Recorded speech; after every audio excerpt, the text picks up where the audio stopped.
hoy soy yo. Es la verdad que un lujo poder compartir reflexiones alrededor del mundo de la ética, alrededor del mundo del propósito, alrededor del mundo de las personas, pues con un colectivo de profesionales tan relevante como el que está hoy aquí con todos nosotros. Bueno, vamos a intentar hacer algunas reflexiones alrededor precisamente de los retos éticos del seguro. En esta intervención que voy a compartir con todos ustedes en los próximos minutos, he intentado huir de cualquier consideración de carácter académico, porque, como bien decía Gabriel, me interesa más aterrizarlo a la realidad del día a día de las compañías aseguradoras. Y en ese sentido, he creído más conveniente pues hacer una recopilación de cuáles son los grandes retos éticos en el ámbito del seguro. Y ya anticipo, tengo que hacer un spoiler, son retos para los que yo no tengo respuesta y seguramente pues muchas de las personas que hoy están aquí en esta fantástica sala pues tampoco tienen respuesta. Pero la ética va también de hacerse preguntas, la ética va de intentar mirar más allá, de poner, por supuesto, como decía Florencia antes, a las personas en el centro, de pensar desde las personas. Y solo si nos hacemos estas reflexiones podremos ser pues conscientes, en todo caso, de en qué punto estamos y hacia dónde podemos construir nuestra visión. Por poner un poco de contexto, me gustaría aclarar cómo hemos identificado estos retos éticos en el seguro. Los hemos hecho desde la perspectiva pues que planteo aquí, desde una perspectiva en la que decimos que los problemas éticos se presentan cuando una determinada decisión o una determinada acción, cualquiera de ellas, pues crea un conflicto entre la organización, en este caso la empresa, y los principios morales de la sociedad. Es decir, cuando hay una disonancia entre lo que la sociedad considera que es bueno, es aceptable y que puede ser llevado a cabo, y lo que la organización, en este caso la compañía aseguradora, pues puede plantear. Y a partir de aquí vamos a ver que a lo largo de las distintas intervenciones magníficas, por cierto, todas ellas que me han precedido, y en varias de las mesas redondas que hemos tenido después, pues ya se podían vislumbrar algunos de los titulares que vamos a ver ahora mismo. Concretamente, en la última mesa redonda se han puesto encima de la mesa pues, dos retos éticos de los que hablaremos un poquito más detenidamente, ¿no? Vinculados concretamente con la nueva longevidad. Decía el vicepresidente de la compañía, Antonio Torrico, creo que se llamaba, ¿no? Que decía, a mí cumplir años me está costando dinero, ¿no? De cara a mi faceta de cliente como asegurador. Pero a mí, en mi faceta de alto directivo o de empresario, me genera también una serie de disyuntivas a la hora de gestionar el talento senior que tengo en mi organización, porque tengo que tomar decisiones que a veces son decisiones que no necesariamente puedo vincular a conceptos tan habituales en el management como la productividad. Pues también estamos incorporando conceptos como la solidaridad, ¿verdad? Y la inclusión. Bueno, dicho esto, la gran pregunta que se me planteaba cuando el amigo Pascual me invitaba a participar en esta jornada es, ¿puede vivir el sector asegurador, pueden los seguros vivir al margen de la ética? Pues esta pregunta yo creo que se responde muy rápidamente y casi podríamos cerrar esta intervención. Por supuesto que no puede vivir al margen de la ética. Entre otras cosas, porque las compañías aseguradoras son eso, empresas que tienen unas responsabilidades y que tienen unos compromisos con sus distintos grupos de interés. En primer lugar, y por qué no decirlo, con sus propios profesionales, los profesionales, el talento que se desempeña dentro de estas organizaciones. Pero hay otros grupos de interés, como son los propios clientes o muchos otros. Si hacemos una pequeña reflexión y vemos en qué mundo vivimos, Alejandra nos decía antes precisamente que vivimos en un contexto pues, donde se está polarizando los puntos de vista, ¿no? Y las maneras de enfrentar. En este mundo en el que nos movemos ahora mismo, en el que también tenemos pues un descrédito cada vez mayor de los medios de comunicación, esto también lo comentaba Ana y Pascual creo que en algún momento de su intervención anterior, las empresas, curiosamente, están recuperando un papel en términos de credibilidad y en términos de ética. Nos dice el barómetro de la confianza de Edelman. Edelman es una gran compañía de relaciones públicas que lleva publicando este barómetro de la confianza pues, a lo largo de muchos años. Nos dice que las empresas están empezando a recuperar precisamente un cierto liderazgo a la hora de manejar criterios vinculados con la ética. Realmente las empresas se están convirtiendo en referentes en esta materia. Y claro, podríamos decir, pero ¿cómo hemos llegado a esta situación? Bueno, pues pensemos por un momento lo que ha pasado a lo largo de estos últimos años durante la pandemia.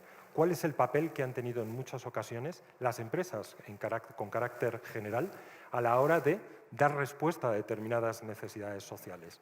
Al menos, desde luego, en el ámbito que yo conozco, que es el ámbito español y europeo, realmente el papel de las empresas ha sido especialmente relevante y ha dado, en algunos casos, mejores soluciones y han sido unos referentes éticos de mayor nivel comparados, pues, como digo, pues, con determinados ámbitos institucionales políticos, medios de comunicación u otras organizaciones similares. Además, no debemos olvidar que estamos en la Alianza del Seguro. La Alianza del Seguro, como también Gabriel ha comentado en varias ocasiones, responde a los criterios vinculados con la Agenda 2030. Agenda 2030, que está también íntimamente ligada con los criterios y los asuntos ESG, de los que hemos hablado muy poquito todavía a lo largo de este congreso. Si miramos detenidamente en qué consisten los asuntos ESG, veremos que debajo de cada una de esas letras, la E vinculada al medio ambiente, la S a los criterios sociales y a la G de gobernanza, la ética está presente en todas y cada una de estas acciones. Y aquí, de nuevo, son las empresas y las organizaciones quienes están tomando un papel de liderazgo especialmente relevante. Así que sí, efectivamente, el sector asegurador y las compañías, las empresas, desde luego tienen un papel especialmente importante en el ámbito de la ética. Y deben tener muy clara, precisamente, vamos a cambiar, ¿no?, el micrófono. ¿Esto me lo apagáis o me lo quitáis? Bueno, pues volvemos por aquí. Decía, ¿dónde estábamos? Sí, estaba diciendo que las empresas tienen un papel muy importante desde el punto de vista de la ética. Se pueden permitir el lujo de no prestar atención a los criterios éticos. Desde luego, lo que nos encontraríamos es que si esto se produjese, nos enfrentaríamos a posibles conflictos de carácter reputacional. Y esos conflictos de carácter reputacional acabarían generando problemas en varios frentes. En un primer lugar, las empresas tendrían más dificultades, empresas con un problema reputacional derivado de un comportamiento no ético, tendrían muchas más dificultades para atraer el talento que necesitan. Los nuevos talentos, las nuevas generaciones, están mucho más comprometidas con el impacto social y con la credibilidad de los mensajes que presentan las organizaciones que otras generaciones. Y están más dispuestas a cambiar de empleo y a rotar y a irse a otras organizaciones si los valores que esas empresas están ofreciendo no se corresponden con su expectativa. Pero no solo va de atraer talento, va también de atraer clientes. No nos olvidemos que estamos hablando de negocio. Y precisamente los clientes cada vez son más exigentes en términos de exigencia ética, de los comportamientos éticos de las organizaciones. Ante un conflicto de carácter reputacional derivado de un comportamiento no ético, los clientes tenemos grandes posibilidades de que se marchen. Los clientes cada vez más buscan empresas y organizaciones con valores, empresas y organizaciones sostenibles, empresas y organizaciones que hacen el famoso walk the talk, que realmente son coherentes y consistentes entre lo que dicen y lo que verdaderamente hacen. Con lo cual, llegados a este punto, pues poco más podemos plantear. Desde un punto de vista bueno, pues casi de gobernanza internacional, nos damos cuenta de que la ética también está muy presente en las nuevas tendencias. Hemos hablado en algún momento a lo largo de las intervenciones anteriores y también en la jornada de ayer del impacto de la inteligencia artificial. Y también me pareció escuchar a Gabriel en algún momento que decía que en algún momento se había planteado hablar en esta cumbre del metaverso. Pues fíjense las derivadas éticas que tienen precisamente esos ámbitos, el de la inteligencia artificial y particularmente el del metaverso. ¿Hasta qué punto llega esto que la UNESCO, como agencia de las Naciones Unidas, ha instado a todos los países a implementar sin demora, entre comillas, textualmente, el marco ético mundial sobre la inteligencia artificial? Estamos viendo grandes avances tecnológicos, grandes avances científicos que a veces necesitan un marco ético. Ahora, antes justo de comenzar esta intervención, me entraba un mensajito de una persona de mi equipo en España que me decía que el famoso ChatGPT, del que todos hemos oído hablar y del que luego hablaremos de nuevo en unos minutos, está bajo supervisión, o mejor dicho, bajo investigación por la Agencia Española de Protección de Datos y por la Autoridad Europea en materia de protección de datos. Bueno, esto nos plantea desde luego unos retos, no solo desde el punto de vista regulatorio o de cumplimiento normativo, pero también de carácter ético. ¿Qué retos son los que hemos identificado? ¿Qué retos éticos hemos identificado en los seguros? Bueno, anticipo también que lo que he hecho para preparar esta intervención ha sido contar pues, con personas a las que conozco, que son grandes expertas del sector y de la industria aseguradora, y lo que he hecho ha sido compartir con ellos una pregunta muy sencilla. ¿Qué creéis o cuál crees que es el principal reto ético al que se enfrenta la industria aseguradora hoy y a futuro, lógicamente? He recopilado todas las preguntas, todas las respuestas, he intentado agruparlas por capítulos y esto es lo que vamos a repasar ahora juntos. Desde el punto de vista de la salud, bueno, pues ¿qué voy a decir después de la brillante intervención de la doctora Barrionuevo?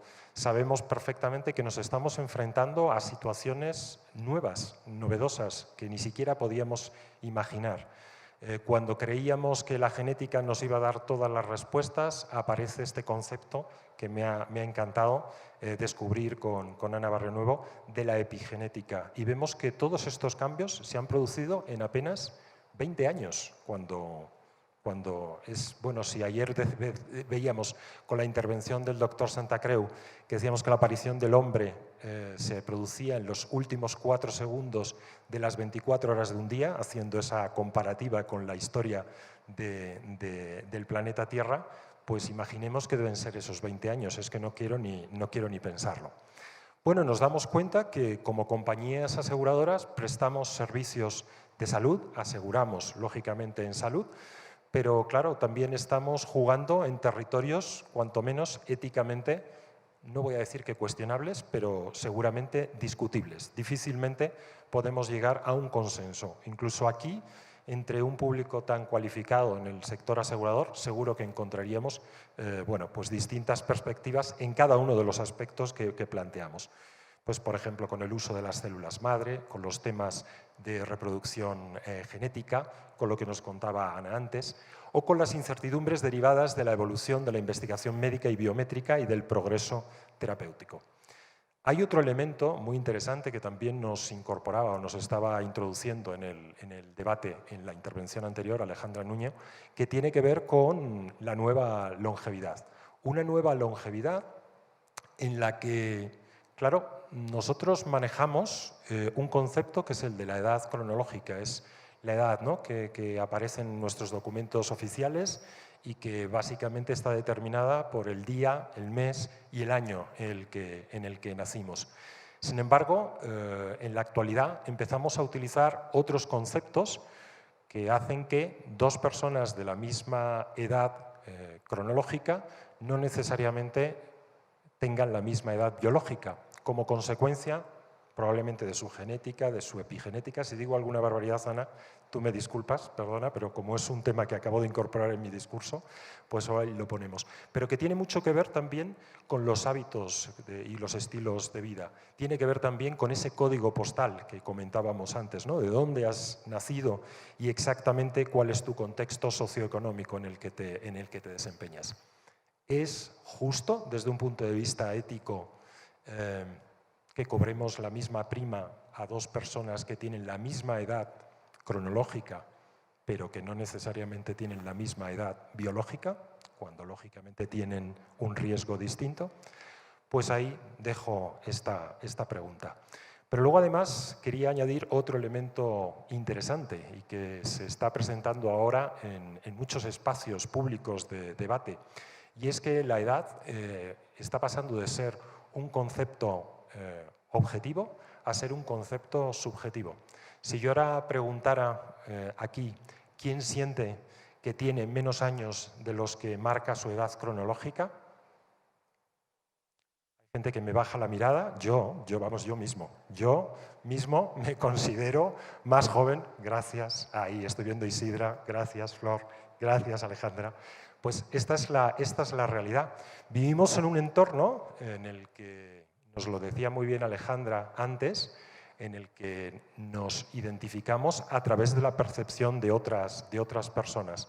Bueno, esta autopercepción es posible que también acabe, bueno, pues variando algunos aspectos vinculados con nuestro propio negocio.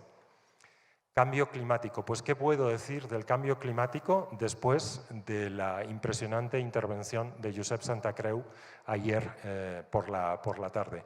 Bueno, desde el punto de vista asegurador, se nos pueden ocurrir a todas las personas que estamos aquí distintos retos éticos. Quizás el más importante, y por eso lo he traído hoy aquí, es el gap de protección. Fijaos que esto va al core del negocio asegurador. El gap de protección entre lo que el seguro cubre y lo que la sociedad demanda.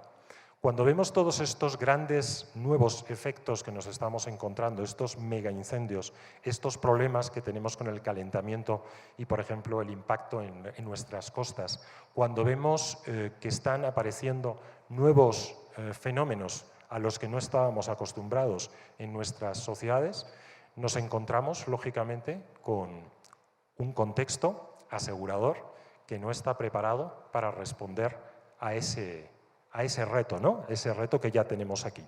Podríamos hablar de cuál debería ser, en este caso, el papel del Estado, cuál debe ser el papel de las empresas aseguradoras. La realidad es que es un problema que tenemos encima de la mesa y que en algún momento tendremos que abordar desde un debate sereno, ¿no? y tranquilo.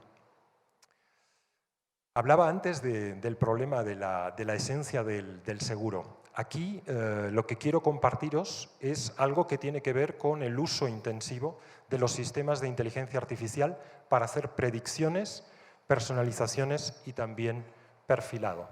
Claro, un uso indiscriminado de ese uso intensivo de los sistemas y una hiperpersonalización de la propuesta puede acabar diluyendo hasta hacer desaparecer, bueno, la propia razón del seguro.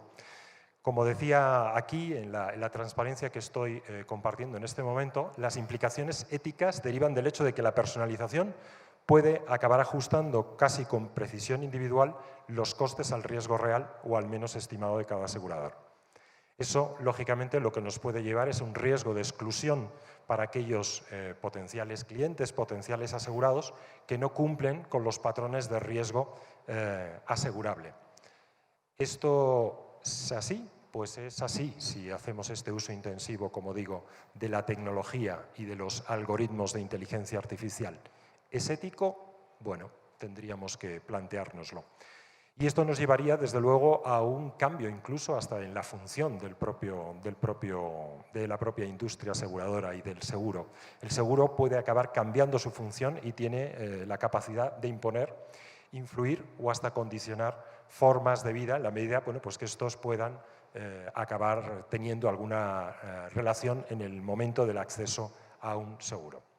Seguimos hablando de inclusión algorítmica, pero conectando ese mismo concepto con algo que también es central y que hemos estado debatiendo en varias ocasiones y en varias intervenciones, que tiene que ver con la inclusión. La inclusión de distintos colectivos, de perfiles de personas que son especialmente vulnerables, de esos colectivos vulnerables por distintos motivos. Y nos lleva también a conexiones con otros mundos en los que probablemente pues antes no habíamos pensado. Y hablamos de un derecho fundamental, como es, por ejemplo, el derecho al acceso a la vivienda. Y nos plantearíamos, bueno, ¿y cómo conectamos todo esto? A día de hoy, no sé si es la circunstancia, sinceramente, en Bolivia, pero desde luego en mi país, lo normal es que para poder acceder a una vivienda, cuando uno quiere comprar una vivienda, pues pida un préstamo al banco, una hipoteca. Supongo que aquí pues seguramente será lo mismo, no se me ocurre otra manera de poderlo hacer. Sin embargo, claro, para poder acceder a esa hipoteca, el banco pone una condición y es que el cliente debe hacerse un seguro de vida. ¿Y qué pasa con las personas a las que no se les puede ofrecer un seguro de vida por razón de su circunstancia personal, circunstancia de salud? Fijaos que, o fíjense, que no le estamos ya solo negando el acceso al seguro, que para algunos es ya incluso un derecho de cuarta generación, esto también es un debate del que podríamos hablar, sino que le estamos privando de acceder a un derecho fundamental como es el poder acceder a la vivienda. Bueno, ahí tenemos un gran reto. Y conecto con este último concepto que elaboraba ahora, ¿no? La posibilidad de considerar el seguro como un derecho de cuarta generación. En muchos ámbitos de carácter internacional y vinculados, lógicamente, con las instituciones de las Naciones Unidas, empieza a plantearse esta posible oportunidad. Y si seguimos hablando de retos, pues desde luego la tecnología ya hemos visto que es bastante transversal, pero luego además tiene unos determinados retos que son muy específicos. Pensemos, por ejemplo, todos los retos a los que se enfrenta la industria aseguradora alrededor de la ciberseguridad. Y no ya de potenciales ataques, que desde luego es un elemento fundamental, sino a cuál debe ser la respuesta de la industria aseguradora ante un potencial chantaje que puedan realizar a uno de nuestros clientes. Esto, señoras y señores, es que está ocurriendo cada día. Como se suele decir en los foros donde hablamos de ciberseguridad, la cuestión no es si vas a recibir un ataque de ciberseguridad en tus sistemas. Esa no es la pregunta. La pregunta es cuándo vas a recibir ese ataque y si estás preparado, ¿no? O si estás suficientemente preparado, teniendo en cuenta que además la tecnología se va sofisticando pues prácticamente día a día, las posibilidades de que ese ataque llegue son muy importantes. Bueno, sabemos que en muchas ocasiones hay empresas que tienen que ceder a ese chantaje para poder retomar sus operaciones de una manera rápida. ¿Les acompañamos en esa decisión desde el sector asegurador o dejamos que eso corra de cuenta de nuestro cliente? Hay otros elementos que nos pueden parecer que están todavía lejos, como el concepto del coche autónomo, pero la realidad es que la regulación está impulsando tanto este tipo de soluciones de movilidad, incluso las soluciones de movilidad eléctrica, que lo vamos a tener mucho más cerca de lo que esperábamos. Por cierto, aprovecho para decirles que ayer cuando venía hacia acá, venía en un taxi, el taxista me decía, ¿va usted a una reunión de seguros? Y digo, sí, sí. Pues le tengo que decir una cosa, a los taxistas no nos quiere asegurar nadie. Digo, hombre, ¿no será esto así? Y me dice, no, a los taxistas no los quiere asegurar nadie.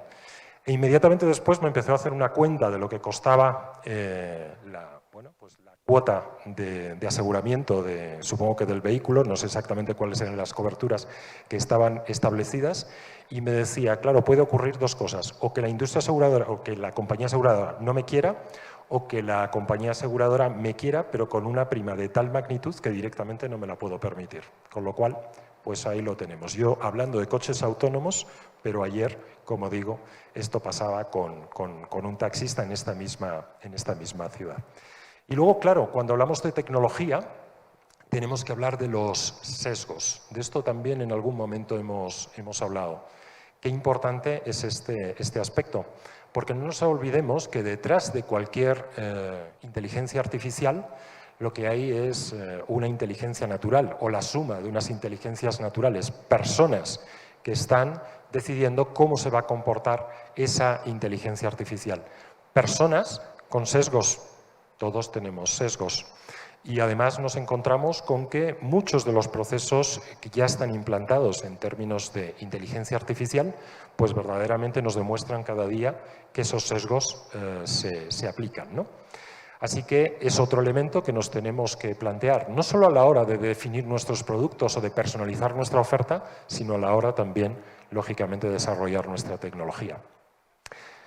Y llegamos al último capítulo de retos éticos del seguro, y a mí este es el que más me gusta porque es el que está más pegado al negocio, que es de lo que yo intento prestar más atención. Y tiene que ver con la propuesta de valor. Lo que nosotros como industria aseguradora, como agentes o como actores de la industria aseguradora, ofrecemos a nuestros clientes. Y aquí estoy pensando, como digo, en nuestros clientes. En adecuar adecuadamente los productos y las coberturas al momento vital. Y fíjense que pongo ni más ni menos. ¿Cuántas veces ofrecemos productos y servicios a nuestros clientes que claramente están muy por encima de lo que se necesitan? O justo todo lo contrario. Y como decía una gran experta y miembro del Consejo de Administración del Grupo Santander, claro, nuestro negocio se basa en la credibilidad, en cumplir lo que prometemos. Estamos comprando expectativas, ¿no? Y si lo que estamos ofreciendo desde el punto de vista de producto y de cobertura no se adecúa a la realidad, pues tenemos un problema. Otro, digamos, elemento que creo que es muy importante y en el que tenemos que poner mucho foco, y no me quiero extender mucho más, es en el que tiene que ver con la transparencia. Si preguntamos a la ciudadanía ¿qué sector es el que considera que es menos transparente? No sé qué es lo que dirían en Bolivia, pero les puedo decir lo que se contestaría en España. Y desafortunadamente el sector asegurador, bueno, pues no sale especialmente bien parado. Os diría que comparte posicionamiento con las entidades financieras.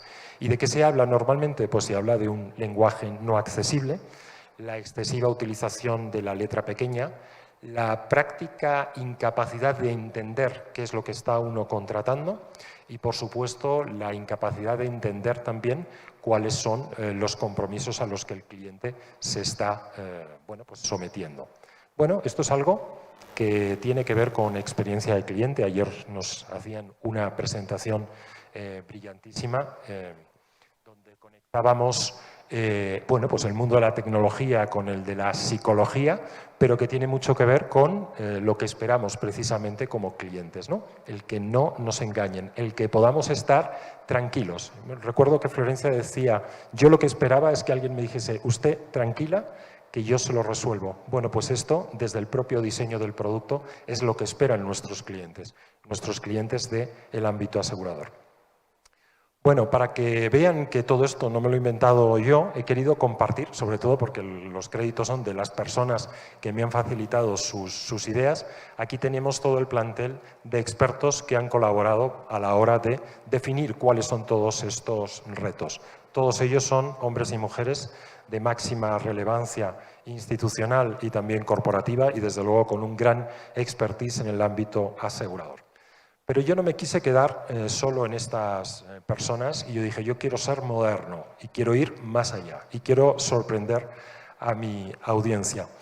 Y ya anticipo que no voy a sorprender, pero bueno, vamos a ver si somos un poquito modernos. Así que lo que hice fue preguntarle a ChatGPT. Y ahí es donde, por eso, la mala noticia es que he utilizado una fuente que mi director de ciberseguridad, pues seguro que ahora, cuando se entere que estoy utilizando esto, pues va a echarme en cara. Pero la buena noticia es que la respuesta que me dio el ChatGPT a la pregunta de cuáles son los retos éticos del seguro, bueno, pues como no le metí ningún sesgo, porque no pedí que me justificara nada en un sentido o en otro, que esto también se lo podemos pedir a este chat, en realidad le podemos pedir casi lo que queramos, pues fíjense qué es lo que nos han contestado, ¿no? Pues el ChatGPT lo que nos dice es que los retos éticos que enfrenta el sector asegurador, en base a todo el volumen de información y a todas las fuentes que maneja a nivel global, podemos, bueno, pues resumirlo en estos 5 grandes capítulos. Uno que tiene que ver con la discriminación. Yo creo que de alguna manera esto ya lo hemos estado hablando. Nosotros hablábamos de retos éticos en materia de inclusión, lógicamente, de colectivos especialmente vulnerables, pero bueno, ahí lo tenemos. Hay otro que no había salido entre todos mis expertos, que tiene que ver con el conflicto de intereses, y nos dice, el seguro implica la gestión de riesgos, lo que puede generar un conflicto de intereses si el asegurador tiene intereses financieros en el resultado de una situación de riesgo. Bueno, todos sabemos que estas situaciones pueden llegar a ocurrir. Ahí están. El tercer capítulo que nos menciona ChatGPT es la transparencia. De esto hemos hablado, de esa transparencia radical que tiene que ver no solo con ampliar el tamaño de la letra, sino en responder verdaderamente a las necesidades y a las expectativas de nuestros clientes. Nos habla también del reto ético de la responsabilidad social, sencillamente pues desde la perspectiva de el propio impacto social que cada compañía va teniendo, ¿no? Cuando antes escuchábamos a Antonio Torrico hablar del reto que tenía a la hora de manejar las distintas generaciones en su plantilla, en sus profesionales, pues es un reto que está ahí encima de la mesa. Y luego está el reto de la confidencialidad y la privacidad, que tiene su gracia que sea ChatGPT el que nos diga que hay un problema de confidencialidad y privacidad cuando nos hemos enterado de la noticia que hoy estaba planteando. Así que yo creo que a estas alturas pues ya tenemos más o menos un panorama razonablemente, bueno, no sé si inspirador, pero sí clarificador de cuáles pueden ser los grandes retos éticos del sector asegurador. Permítanme, eso sí, que dedique los 3 últimos minutos de mi intervención a hablar de una iniciativa que pusimos en marcha en la Mutualidad de la Abogacía en 2019 y que ha sido pues reconocida como una buena práctica porque fue la primera iniciativa de estas características que se producía en el sector financiero asegurador en Europa. Nosotros, como compañía, no somos precisamente los más innovadores del mundo, ni somos tampoco la compañía que más utiliza la inteligencia artificial. Sin embargo, es verdad que nos gusta decir que ponemos a las personas en el centro de nuestras decisiones, a pesar de que, bueno, pues no siempre a lo mejor honramos a esa propuesta. Pero nos preocupaba muchísimo que en ese momento, cuando estábamos empezando a utilizar determinadas herramientas que estaban conectadas o digamos que estaban, de alguna manera conectadas a la inteligencia artificial, pudieran estar haciendo un uso no ético de los datos y de la tecnología. Así que decidimos poner en marcha lo que llamamos nuestro Comité de Ética para la Inteligencia Artificial. Y lo que hicimos fue poner al máximo nivel, como órgano que depende directamente de nuestra Junta de Gobierno, que es el equivalente a nuestro Consejo de Administración, a un grupo de expertos y de expertas, especialistas en inteligencia artificial, especialistas también en el mundo regulatorio y finalmente especialistas en el mundo de la ética.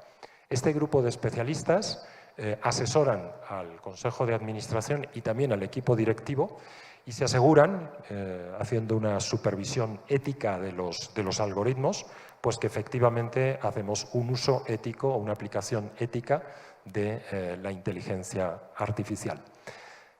Este es un reto relevante, importante, que probablemente sea difícil de justificar desde el punto de vista de la cuenta de resultados. Es decir, si a mí me preguntan esto qué impacto tiene en la cuenta de resultados de 2020, 2021, 2022 o 2023, lamentablemente no tengo una respuesta.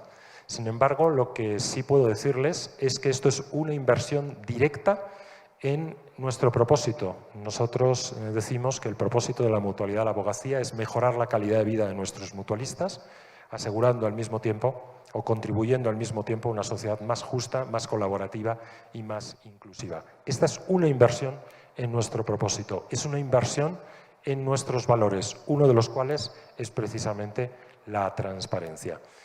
Por tanto, es una buena práctica, me tienen que creer, es que es una buena práctica. Desafortunadamente, no les puedo traer indicadores de gestión que me permitan demostrar que lo que estoy diciendo es cierto.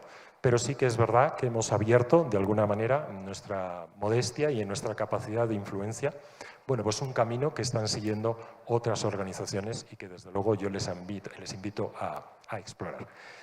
Dicho esto, pues reiterar que ha sido un verdadero placer compartir estos minutos con todos ustedes. Me uno a las palabras de mi compatriota, de Alejandra. bueno, pues reconociendo que la experiencia en Bolivia está siendo espectacular y espero volver muy pronto. Muchísimas gracias.